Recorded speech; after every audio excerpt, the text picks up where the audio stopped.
Bugünkü həmsöhbətimiz uzman cərrah mama ginekoloq Aygün Altındur. Aygün xanım, doğum sonrası qanaxmadan necə qoruna bilərik?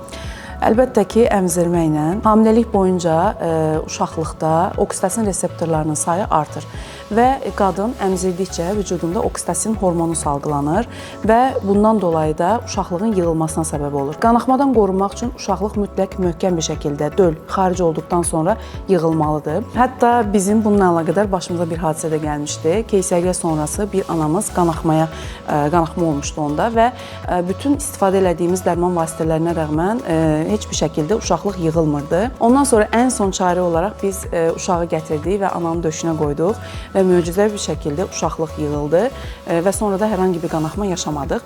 Ona görə də doğum və keysəriyyə sonrası mütləq ən qısa sürədə uşaq ananın döşünə qoyulmalı və əmzirmə prosesi başladılmalıdır.